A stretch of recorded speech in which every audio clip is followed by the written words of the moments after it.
चलिए आज हम लोग एपी के n पदों का योगफल ज्ञात करने का तरीका को सीखेंगे। सबसे पहले कि एपी के n पदों का योग हम कैसे ज्ञात करते हैं वो आप सभी को पता है। इसके लिए एक सूत्र होता है और एपी का जो पहला पद होता है उसको हम लोग ए कहते हैं। एपी के दो पदों के बीच का जो अंतर होता है उसको सार्वंतर कहा जाता है, अर्थात डी लिखते हैं हम लोग, छोटी डी। और एपी का जो nवां पद होता है उसको एन लिखते हैं। एन बराबर क्या होता है, A plus N minus one into D होता है। अब हमें यहाँ पे क्या करना है, ध्यान दीजिएगा। कोई भी एपी है, जैसे एपी का पहला पद ए होता है, फिर एपी का दूसरा पद ए प्लस डी होता है। इस तरीके से एपी का तीसरा पद ए प्लस टू डी होता है, डॉट डॉट डॉट। एपी का जो nवां पद होता है A plus N minus one into D होता है। ध्यान रखिएगा, क्योंकि जितना नंबर का पद होगा उससे एक कम होता है, ठीक है।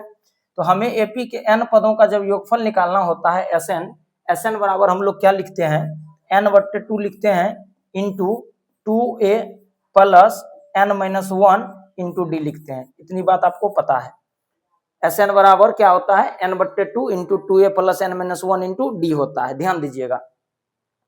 अब यहाँ पर हमको ए को खोजना है। ए कौन है भाई, तो पहला पद ए होता है, आप सभी को मालूम है। एस कितना पद कह रहा है, 10 पद।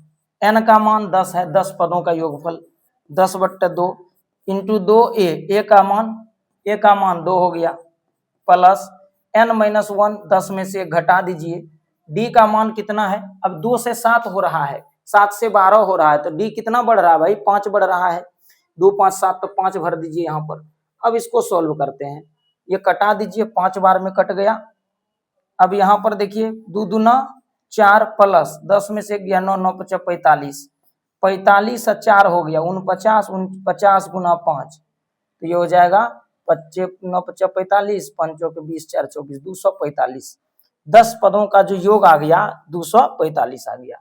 इस तरीके से आप कोई भी एपी का nवां पद ज्ञात कर सकते हैं, n पदों का योगफल ज्ञात कर सकते हैं। nवां पद यदि ज्ञात करना हो आप जो फॉर्मूला लगाते हैं an बराबर a plus n minus one into D लगाते हैं। इतना बात आपको मालूम है। सबसे पहले हमको n पदों का योग यदि निकालना हो, इसके लिए क्या करना होगा, तो सबसे पहले हमको a को पता करना होगा, फिर दो पदों के बीच का अंतर देख लेंगे। 2 से 7 हो गया, 7 से 12 हो गया, कौन सी संख्या इसमें जोड़ी जा रही है या फिर घटाई जा रही है। तो 2 से 7 हो रहा है तो भाई 5 ना जोड़े थे, 7 से 12 हो गया, फिर ना 5 जोड़े, फिर 12 से 17 हो गया। इस तरीके से कैसे कितने पद चाहिए आपको, 10। तो कुल मिला के बात यहाँ पर आ गई। आगे चलते हम लोग इसको मिटाते हैं, ठीक है। एक और प्रश्न लेते हैं आपके लिए। अब देखिए एपी का जो अगला पद है, एक क्वेश्चन इसी से है।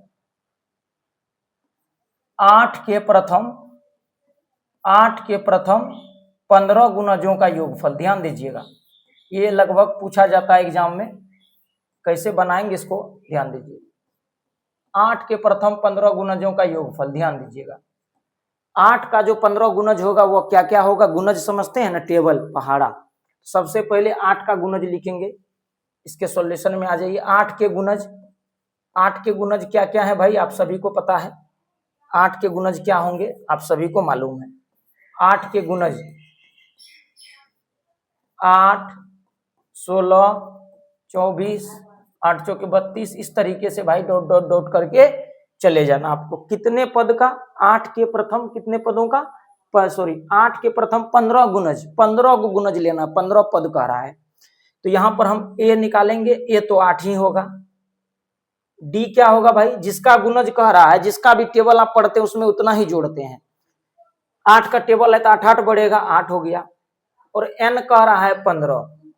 वी हैव टू फाइंड, हमें क्या ज्ञात करना है प्यारे विद्यार्थियों, हमें जो बनाना है एन पदों का योगफल निकालना है। और जब एन पदों का योगफल किस तरीके से हम निकालते हैं उस चीज को आप जान जाए।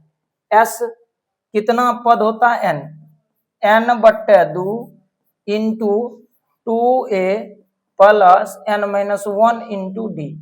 ध्यान दीजिए, एस 15 पदों का योगफल मेरे भाई 15/2 इंटू 2a, ए का मान 8 प्लस 15 में से 1 घटा दीजिए और डी का मान भी हो गया 8। इतना चीज को अगर आप समझ गए तो ठीक है। एक बार देख सकते हैं आप अच्छे से कि आपको कहाँ कहाँ समझ में नहीं आता, जरूर लिखिएगा। और अगर आप समझ गए तो इसको बनाने का प्रयास करिए, अपने से वीडियो रोक के पहले सवाल बनाइए, फिर पूरा देखिए आपका प्रोसीजर सही है कि नहीं है, कहाँ आप गलती करते हैं। 15/2 को ऐसे छोड़ दीजिए, 15/2 लिख दिए, ब्रैकेट में आइए। 8 दूना 16 प्लस 15 में से 1 गया, 14 गुना 8, 14 अट्ठे 112, 112 मतलब 1 1 2।